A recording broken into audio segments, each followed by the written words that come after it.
Geordies, welcome back to the channel, and there's been some incredibly exciting news coming out in Newcastle United in regards to their stars and also transfer targets for the summer. So we're going to be looking at it all, but let's start with the latest news coming out in Newcastle United. And Newcastle United will not sanction sales for their top stars, even if they fail to qualify for Champions League, as reported by the great Craig Hope. And say what you want about the guy, he gets a lot of stuff right, and I'm incredibly excited about this. And I think this is come out because of the latest APT unlawful rules. I think this has allowed us to maybe step up a gear, maybe think we're confident we can spend more money, offer bigger contracts to better players. But why would the players want to leave Newcastle United? So we're just going to be looking at exactly who and what they're talking about. But despite Sky Sports telling you that Alexander Isak is already wearing an Arsenal shirt, take no notice of them because Newcastle United have hit back one clubs off their stars. This is exactly what big clubs do, especially in a club in a position like Newcastle United. Now is like,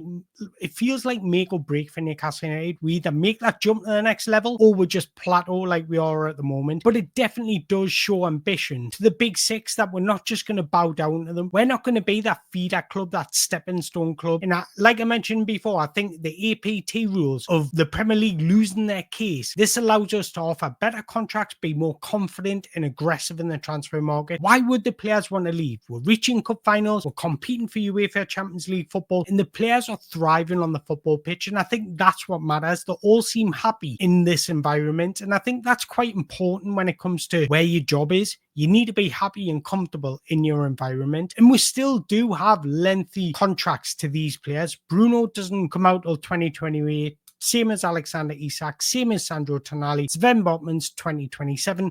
Anthony Gordon just signed a new contract last year and it ends in 2030. And like I mentioned earlier, the Premier League losing that APT court case against Manchester City is putting Newcastle in a better position. Now we can sell a bigger dream. We can sell a bigger project to these players. Even when we look to buy players in the transfer market, we can be more ambitious in our achievements and targets and where we want to be. So we can use this to our advantage on investing more heavily in the squad, telling players that we're going to invest more heavily in the squad in hopes of winning trophies and consistently qualifying for European football, whether that be Europa League, Champions League. It's quite hard to solidify Champions League success guaranteed every single year. So there might be years where we don't qualify for it, but as long as we're reaching at least Europa League level, I think Newcastle fans would be quite happy with that if we're getting deep in competitions as well. But it's definitely put us in a stronger position because now we're in a position where we can sell a bigger dream. We can sell Newcastle United to these players. Why would they want to leave? But it's not just all about Newcastle United, the club themselves. The players need to step up on the football pitch because if you don't win games,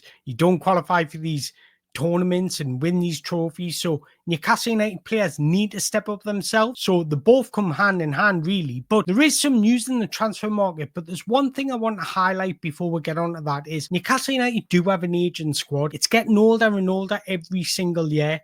We've got the 27th oldest squad in the Europe's top 5 leagues and the 6th oldest squad in the Premier League. And our average age is 27.7 years old. So let's try and bring this down a bit over the years. We don't need to sign youngsters with inexperience. I'm just talking about maybe 21, 22-year-olds with vast amounts of experience. Somebody that comes to mind is somebody like Lamine Camara from Monaco. Just a player like that that'll come in, bring some healthy balance to the squad. But you always want that balance in the squad. You want a balance of experience, leadership, and youth. I think we've got the experience. We've definitely got the leadership. Now we just need to bring in some useful exuberance into our squad. We've started to do it with the likes of Lewis Miley come through the academy, Lewis Hall, Tino coming in. Even Sandro Tonali's not that old. But when you're looking at the Brunos, the Joe Lintons, they're not getting any younger. So we need to think about their long-term replacements is exactly what I'm talking about. Speaking about long-term replacements, we're all being heavily linked to Dean Huijsen of Bournemouth. Now, this is a boy that we were scouting before he went to Bournemouth, and I'm so surprised we didn't pull the trigger on him because he was excelling and you could see his potential a mile off. Now, according to Fabrizio Romano, and there's a video on this saying exactly these words, Newcastle United are calling Bournemouth constantly about the situation of Dean Huijsen. So pretty much got Bournemouth on a speed dial. But I don't think we'll just be constantly calling them about Dean Huijsen because Bournemouth have got a lot of talented players. So I'm sure we've got our little beady eyes, our magpie's eyes over a lot of them. And there's been rumours that we are also interested in Bournemouth centre-back Zebriani. That doesn't surprise me because I think these two, you can clearly see that they've got the ability and they're comfortable playing in the Premier League. So these are the players that could elevate our game to the next level, because I do think in the long term, we need two centre-backs at least. Sven Botman's going to be at Newcastle United for a while, but we are looking to replace both Dan Burn and Fabian Shaw very shortly. So we do need two centre-backs at least. Why not these two? Do you know what I mean? I think Bournemouth are having a terrific season, but Dean Huijsen's got a release clause that activates in the summer, 50 million. So I think for 50 million for a 19-year-old, born 2005, 6'5" centre-back who's already been excelling in the Premier League, it's a no-brainer, my situation. Now, we're not the only club that are interested, because you've got Liverpool, Chelsea. Who are Chelsea not interested in? And then I'm sure the likes of Man United, even Man City, well, not Man City because they've probably just brought in the centre-back, but there are a lot of top clubs looking at Dean Huijsen, and there's no surprise because he's been excellent for Bournemouth this season and pivotal in everything they do, transitioning from defence to attack. He's tall, athletic, and he utilises his height very often. He's got pace. Even though he's slim, he's got deceiving physicality. So it's perfect to compete with Premier League attackers. But it's not just these off-ball things that he's been excelling at. He's excellent in possession, and he absolutely comes as the modern-day defender, ball-playing centre-back. Technically excellent when he's dribbling, and he also has good vision, good passing ability from all distances. He's a centre-back that moves like a midfielder. That's a perfect way of describing him. And I would absolutely welcome this signing, St. James's Park. I think this sort of player is exactly what Eddie Howe loves. Somebody that's aggressive off the ball and can win duels, be dominant aerially, but also has that quality in possession.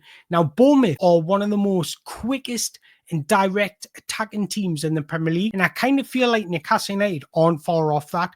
So somebody like Dean Huijsen that's playing in that system already, playing in that philosophy, is exactly the type of profile you should be targeting.